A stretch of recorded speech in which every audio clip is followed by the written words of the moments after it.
Hi guys, welcome to my YouTube channel, and this is the day 2 of 100 days of machine learning. And today in this video I'm going to discuss about AI versus ML versus DL. Actually, most of the people are confused about this AI versus ML versus DL. Even আমি যখন machine learning শেখা শুরু করি আমার মনেও ঠিক একই কনফিউশনটা ছিল আসলে what is the difference between AI versus ML versus DL. তো আপনারা যদি if you search on Google, so you will find this picture where you can see there are three circles presented in there. So এখানে সবচাইতে যে outer সার্কেলটা হলো সেটা হচ্ছে AI, that means artificial intelligence, এবং এটার মধ্যে আরেকটা সার্কেল আছে যেটা সাবসেট অফ এআই, সেটা হচ্ছে মেশিন লার্নিং অর্থাৎ এমএল, এবং এটার ভিতরে যে সার্কেলটা আছে সেটা হচ্ছে ডিএল অর্থাৎ deep learning. So today in this video what I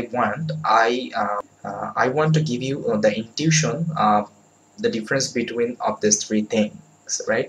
So let's come to the AI. So what is exactly the AI? What is exactly artificial intelligence? So artificial intelligence are one kinds of intelligent system that try to make the machine intelligent like a human being. আসলে artificial ইন্টেলিজেন্সটা হলো এমন একটি জিনিস যেখানে আমরা কোনোভাবে মেশিনকে intelligent করার চেষ্টা করি লাইক মানুষের মতো। But if you consider the intelligent of human being, I think that is very complex because you cannot do that. আপনি আসলে কোনোভাবেই এই মানুষের ইন্টেলিজেন্টটা আসলে মেশিনকে পুরোপুরি দিতে পারবেন না, কারণ আসলে আপনি যদি আসলে ইন্টেলিজেন্ট নিয়ে একটু পড়াশোনা করেন আসলে দেখবেন ইন্টেলিজেন্টটা হচ্ছে একটা কমপ্লেক্স একটা জিনিস। এটা আসলে মাল্টিপল জিনিস নিয়ে তৈরি হয়, যেখানে থাকে হচ্ছে pattern recognition, then emotion, then creativity and imagination. Okay, so these kinds of topics are presented in intelligence, right? But in artificial intelligence আমরা এখানে কি করি, আমরা এখানে ইন্টেলিজেন্টের সাবসেক্টরটা আমরা এখানে ব্যবহার করি, অর্থাৎ here we use the subset of intelligence, not like totally human. আসলে আর্টিফিশিয়াল ইন্টেলিজেন্স আসলে অনেক আগে থেকেই এটা নিয়ে কাজ শুরু হয়, এবং এখানে অনেক আগে থেকে আসলে মেশিনকে ইন্টেলিজেন্ট তৈরি করার চেষ্টা করা হয়। বাট আসলে আমরা আর্টিফিশিয়াল ইন্টেলিজেন্সে মোস্ট অফ দ্য টাইম কি করি, আমরা আসলে এখানে প্যাটার্ন রেকগনাইজেশন প্রসেসটা ব্যবহার করি। এখানে আমরা কোনোভাবেই এখন মেশিনকে আমরা আসলে ক্রিয়েটিভিটি বা ইমাজিনেশন বা ইমোশন এই ধরনের অ্যাবিলিটিটা আমরা এখন পর্যন্ত দিতে পারি নাই, যেটা আসলে অনেক কমপ্লেক্স, কারণ আমরা এখনো জানি না যে ভালোবাসার ইকুয়েশনটা কি হবে। বাট রিসার্চাররা এটা নিয়ে আসলে এখন পর্যন্ত রিসার্চ করতেছে, তারা এখনো জেনারেলাইজ আর্টিফিশিয়াল ইন্টেলিজেন্স তৈরি করার পিছে আর কি কাজ করতেছে। But that is a really very complex thing. We cannot make a machine like a human, but let's see what will happen. So in our artificial intelligence, what we just use the pattern recognition process, like কারণ এখনকার most artificial intelligence সিস্টেমটা কি করে, এখানে ডেটার ভিতর থেকে pattern recognition করে এবং এইভাবে আসলে তারা কাজ করে যাচ্ছে। বাট আসলে এখন পর্যন্ত আমরা জেনারেলাইজ অর্থাৎ ক্রিয়েটিভিটি, আর্টিফিশিয়াল ইন্টেলিজেন্স এই ধরনের ইন্টেলিজেন্সটা এখন পর্যন্ত তৈরি করতে পারি নাই। Now let's discuss about artificial intelligence deeply. আসলে আর্টিফিশিয়াল ইন্টেলিজেন্সটা আসলে অনেক বছর আগে থেকে এটা নিয়ে কাজ চলছে, এবং এটা নিয়ে অনেক বছর আগে ফার্স্টে আসলে এখানে একটা সিস্টেম নিয়ে আসা হয় যেটার নাম হচ্ছে সিম্বলিক এআই। তো এই সিম্বলিক এআই এর ভিতরে কি হয়, এখানে আমরা অনেকগুলো আসলে ইফ এলস কন্ডিশন, অর্থাৎ এখানে অনেকগুলো কন্ডিশন আমরা ব্যবহার করে একটা এআই সিস্টেম এখানে তৈরি করার চেষ্টা করা হয়, যেখানে এটা দিয়ে কিছু সেট অফ প্রবলেম আসলে সলভ করার চেষ্টা করা হয়। এটা ছিল হচ্ছে সিম্বলিক এআই। দেন এই সিম্বলিক এআই থেকে আসলে আসে এক্সপার্ট সিস্টেম। আসলে আমরা অনেকেই চেস গেমটা খেলছি, আসলে এটাকে বলা হয় এক্সপার্ট সিস্টেম। তখন এই এক্সপার্ট সিস্টেমে কি করা হয়, এখানে বিভিন্ন এক্সপার্টকে নিয়ে এসে তাদের নলেজগুলোকে আসলে প্রোগ্রামিং এর ভাষায় আর কি তুলে ধরা হচ্ছে, এবং এই এবং এক্সপার্টদের ব্যবহার করে বিভিন্ন এক্সপার্ট সিস্টেম তৈরি করা হচ্ছে। যেমন আমরা যদি চেস গেমের কথা চিন্তা করি, তাহলে এখানে চেস এক্সপার্ট কোনো একটা ব্যক্তিকে নিয়ে এসে তার আসলে নলেজটাকে এখানে কোডে রূপান্তর করা হচ্ছে, এবং আসলে এই কোডগুলো আসলে এক্সপার্ট সিস্টেম হিসেবে পরবর্তীতে কাজ করছে, এবং আমরা আসলে এই সব প্রোগ্রামের সাথে আমরা আসলে চেস খেলতে পারছি। But there were some restriction in expert system, because you cannot do everything with the expert system, because there were some certain restriction.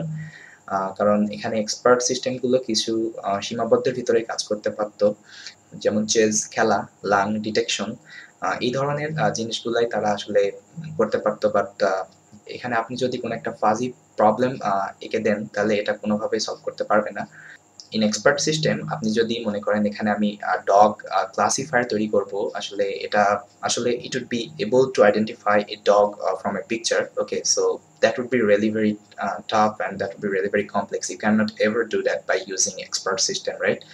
So that's where the machine learning comes into picture. So যখন দেখা গেল আসলে expert system দিয়ে আসলে সব ধরনের প্রবলেমগুলো solve করা যাইতেছে না, তখন আসলে এই মেশিন লার্নিং ফিল্ডটা আসে, এবং মেশিন লার্নিং এর প্রচলনটা চালু হয়। নাও comes into machine learning. So what is exactly machine learning? So আপনারা যদি আমার প্রথম ভিডিওটা ফলো করেন, সেখানে আমি মেশিন লার্নিং সম্পর্কে অনেক কথা বলেছি।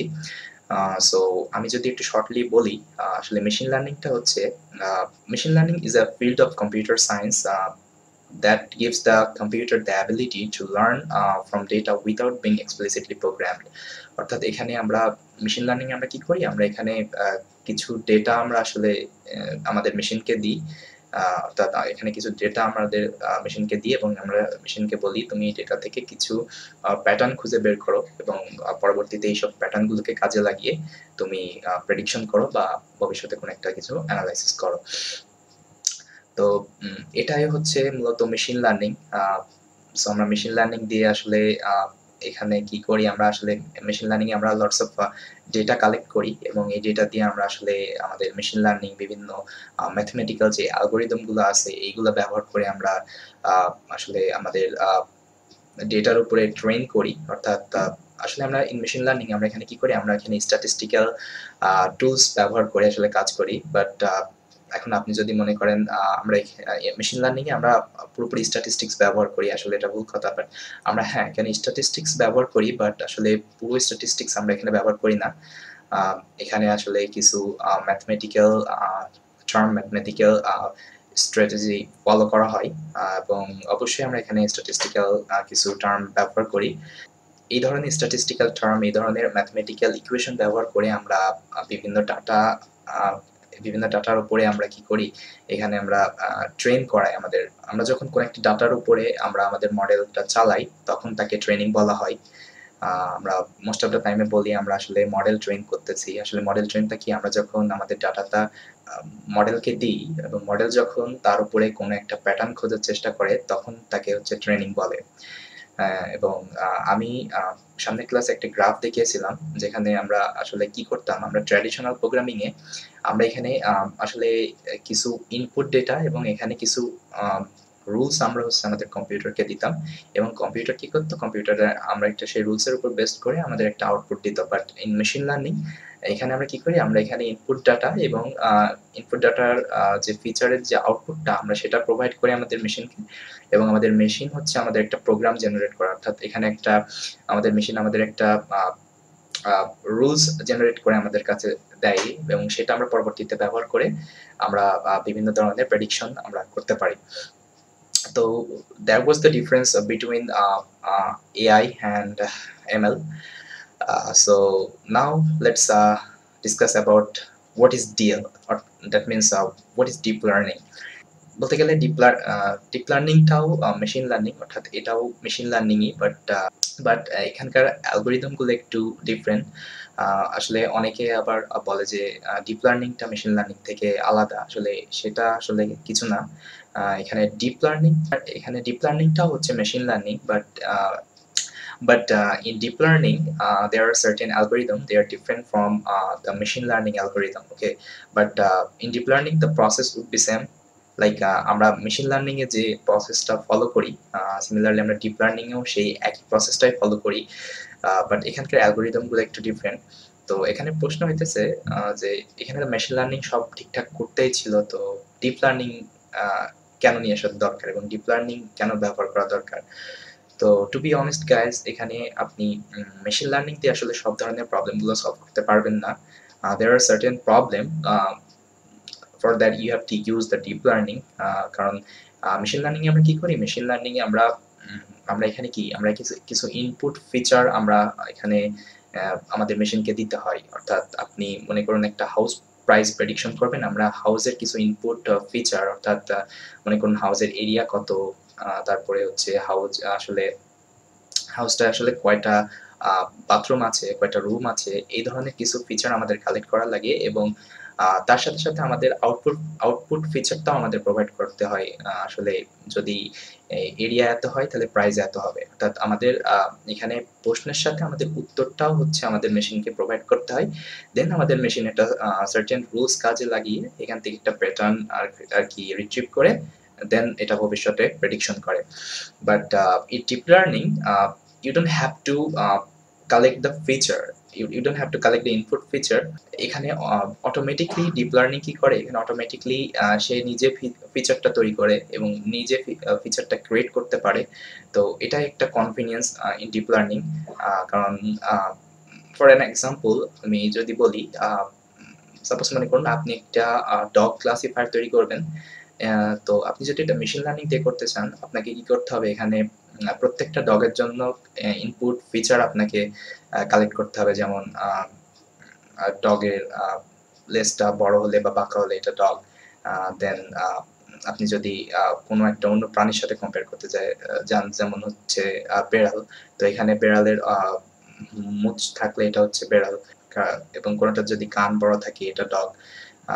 সো এই ধরনের আপনাকে অনেকগুলো ফিচার আপনাকে কালেক্ট করতে হবে, but there are lots of species of dog, so you cannot collect all of this feature, because in the world you will see এখানে অনেক প্রজাতির কুকুর আছে যেগুলো আসলে একটার থেকে টোটালি ডিফারেন্ট। তো এখানে কোনোভাবেই আসলে সব ধরনের ফিচারগুলো কালেক্ট করা পসিবল না। সো এখানে আসলে আমরা ডিপ লার্নিংটা ব্যবহার করি। আমরা এখানে আসলে কি করি, আমরা এখানে সব ধরনের ডগের আমরা কি ইমেজগুলো কালেক্ট করি এবং এই ইমেজগুলো আমরা আমাদের ডিপ লার্নিং অ্যালগোরিদমের ভিতরে দিই এবং আমাদের ডিপ লার্নিং অ্যালগোরিদম কি করে, এখান থেকে আসলে সেই ফিচারটা জেনারেট করা, অর্থাৎ এখান থেকে তারা একটা হিডেন প্যাটার্ন আর কি খুঁজে বের করে আসলে এটা ডগ নাকি ক্যাট, রাইট? এবং আসলে এই ডিপ লার্নিংটা আসলে ইন্সপায়ার হয় আমাদের বায়োলজিক্যাল টার্ম থেকে, অর্থাৎ আমরা সবাই হয়তো জানি আসলে ডিপ লার্নিং এর কনসেপ্টটা আসলে কিছুটা হিউম্যান বিং এর মতো। এখানে আসলে নিউরন ব্যবহার করা হয়, অর্থাৎ এখানে পারসেপশন ব্যবহার করা হয়, যেটাকে বলা হয় নিউরাল নেটওয়ার্ক। আসলে আমাদের ব্রেনের ভিতরে আসলে মিলিয়ন মিলিয়ন নিউরন দ্বারা আমাদের ব্রেনটা তৈরি। সিমিলার ওয়াইজ আমরা ডিপ লার্নিং এ কি করি, আমরা এখানে অনেকগুলো নিউরন এখানে ইমপ্লিমেন্ট করার চেষ্টা করি, এখানে আমরা নিউরাল নেটওয়ার্ক মেক করার চেষ্টা করি। বাট আসলে অনেকে বলবে যে আসলে মানুষের ব্রেন আর neural network of deep learning they are similar, but no, আসলে এরা আসলে সিমিলার না, বাট আসলে এদের কাজ করার ধরনটা similar. So you know so it looks like a neural network, like a human brain. এবং so in deep learning so এখানে অনেকগুলো লেয়ার থাকে এবং প্রত্যেকটা লেয়ারের ভিন্ন ভিন্ন এখানে কাজ করে থাকে। অর্থাৎ আসলে ডিপ লার্নিং এ বলা হয় আপনি এখানে যত ডেটা দিবেন আপনার ডিপ লার্নিং মডেলটা আর কি তত ভালো পারফর্ম করবে এটার উপরে, এবং এখান থেকে তত হিডেন ইনফরমেশন সে খুঁজে বের করতে পারবে এই নিউরাল নেটওয়ার্কের মাধ্যমে। If you look at this graph, so you will see there is a certain point যেখানে মেশিন লার্নিংটা আসলে ভালো পারফর্ম করে না, বাট সেখানে ডিপ লার্নিং এর পারফরম্যান্সটা আসলে admirable. So I think you have got the understanding why we use deep learning and why we use machine learning. এখন প্রশ্ন হইতেছে, যেহেতু ডিপ লার্নিংটা আসলে অনেকটা অ্যাডভান্স, ডিপ লার্নিংটা অনেকটা আসলে পাওয়ারফুল একটা process, so why we will use the machine learning here? So can't we use deep learning on entire thing? So to be honest guys, আসলে এখানে যেখানে আপনার সুয়ের প্রয়োজন সেখানে আপনি তরোয়াল কেন ব্যবহার করবেন? তো আসলে কি, আপনার কাছে যখন ডেটার সাইজ অনেক ছোট, সেখানে আপনি মেশিন লার্নিং ব্যবহার করেন, সেখানে মেশিন লার্নিংটা আসলে ভালো পারফর্ম করবে। বাট আপনার কাছে যদি হিউজ পরিমাণে যদি ডেটা সেট থাকে, সেখানে আপনি ডিপ লার্নিং ব্যবহার করেন, কারণ ডিপ লার্নিং আসলে বিগ ডেটার উপরে আর কি অনেকটা ভালো প্রেডিকশন করে। So if I talk about some application of deep learning, so in deep learning আমরা এখানে আসলে ইমেজ ডেটা নিয়ে এবং টেক্সট ডেটা নিয়ে বেশিরভাগ কাজ করে থাকি, অর্থাৎ আমরা voice recognition, image classification and জ্ঞান, এই ধরনের জিনিসগুলো আমরা আসলে ডিপ লার্নিং দিয়ে ইমপ্লিমেন্ট করার চেষ্টা করি। বাট যখন আপনার কাছে ছোট ডেটার পরিমাণটা অনেক ছোট, সেখানে আপনি সেখানে আপনার ডিপ লার্নিং কোনো ব্যবহার করার প্রয়োজন নেই।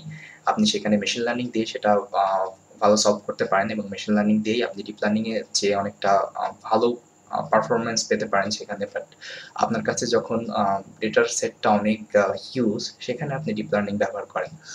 So that was the difference between AI versus ML versus DL. I think you all have understood, and I think I have explained all this thing very nicely. So ভিডিওটা শেষ করার আগে আমি একটা ব্রিফ সামারাইজ করব। আসলে আসলে আমরা আর্টিফিশিয়াল ইন্টেলিজেন্স কোনো একটা কিছু তৈরি করার জন্য আমরা যে ধরনের টুলস, যে ধরনের স্ট্র্যাটেজি আমরা ব্যবহার করি, সেগুলোই হচ্ছে machine learning and deep learning. অর্থাৎ এখানে আর্টিফিশিয়াল ইন্টেলিজেন্সের সাবসেট হচ্ছে মেশিন লার্নিং, এবং মেশিন লার্নিং এর সাবসেট হচ্ছে deep learning. So I think you all have understood, and yeah, and that was all about from me. And in the next video we'll come up with a new topic. So till then, just keep learning, never give up. And if you like my videos, so please consider a subscribe. And if you like this video, so please hit the like button, and please support me guys. Thank you.